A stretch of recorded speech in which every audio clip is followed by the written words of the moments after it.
G'day footy heads, welcome to the second part of this special edition of Behind the Play. I'm here at the Sydney Opera House and today I caught up with a special guest, 2003 Australian Idol winner and Mad Adelaide Crows fan Guy Sebastian. This is what he had to say.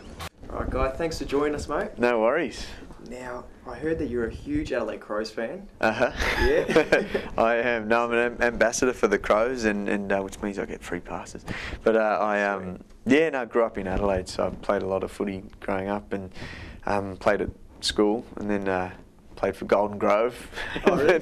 Then I played for Modbury Hawks a little bit and then now I'm just resided to the fact that I can play one game a year, which is the slowdown.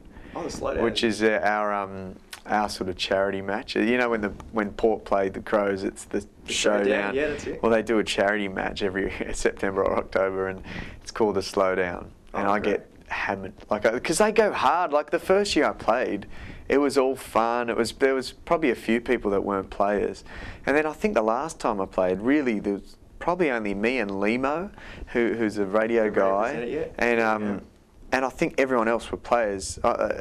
Matty Primus clotheslined me something chronic because I was in the centre, and they had Braden Lyle, like tons of ex-players, but also some current players that are still playing SANFL and stuff back home. Geez. And so it was pretty tough comp. With the Crows, who's your favourite player, mate?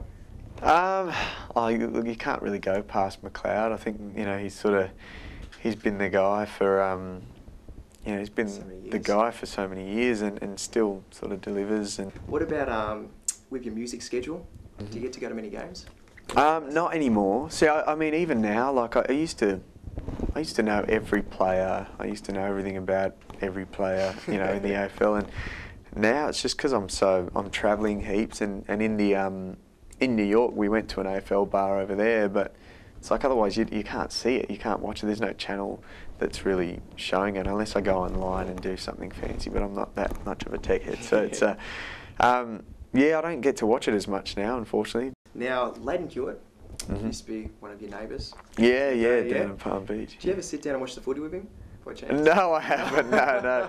He used to. I think we used to play footy against him because I think he went to Morialta or he went to really? Norwood or something like that in Adelaide, and I think our school used to play footy and cricket against him as well. You sang at many music events and sporting events. How does singing solo at the 2004 Grand Final rate up there? Oh, yeah, that was unreal. Actually, I was singing the national anthem or I was singing Waltzing Matilda or something like that. I'll never forget that. That was amazing. I mean, just to, stand there in front of the MCG on Grand Final day, it was just, it's insane. This year's AFL Grand Final, you got the new single out. You performing? Oh, look, I don't know. Let's, it's a little bit away. I should pitch that for sure. I'd love to be there. I've just recently kept getting asked if I'm going to be the Idol judge and need to replace Kyle, but obviously I'm not here, and no, I don't think I would anyway. But anyway. Did they approach you to do that? No, they didn't. No. Well, I'm not here, so I don't think they'd waste their time. And also, I'm not that guy. I don't think I could do that. I watched the show the other night, and I was sitting there and watching. Brian McFadden was really good at it. Like he was really harsh and really honest. But then when they tear shreds off people, I couldn't do it. I used to be a singing teacher, and so for me, it's like. I would get the occasional really average singer in, but they're so pumped about it, and they don't always want to be huge famous singers. They just want to sing and give it a go, and I just wouldn't be able to tell them that they suck. That's it, that's fair enough. Yeah. Now the Crows, they're vouching for that top 4 spot. Yeah. They're going to play in September. How far can they go?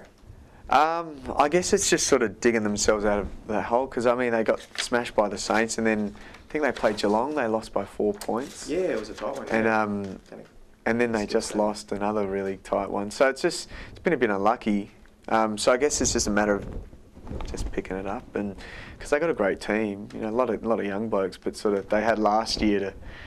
Last year was an interesting year, but they had that year to sort of, I guess, develop the new blokes, and they seem to, be doing really well. Would you be able to Twitter about us today, mate? Of course. Yeah. Yeah. I'll get on my computer after this and we'll Twitter for sure. Sweet. Awesome, mate. Guy Sebastian, thanks for joining us. No worries. Thank you. All the best with the record. Appreciate it. Fingers crossed it goes #1. Let's hope so. Come on. That wraps up another episode Behind the Play. Now don't forget to check out Guy's new single, Like It Like That, out now, and the album that's set for release on the 9th of October. Until next week, I'm Dave Zafina, and you've been watching Behind the Play.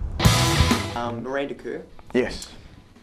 I was talking to these guys on radio the other day, and Miranda was doing the same interview, and so I asked her on air. I said, "Oh, look, Jen's a friend of mine," and as in Jen Hawkins, and I said, "She's got one up you, because she's been in my video, and there's this whole Maya David Jones rivalry." Yeah. I said, "Why don't you settle the score, be in my next film clip?" And she said pretty much word for word, she said, "Yeah, no, I'm up for it, for sure."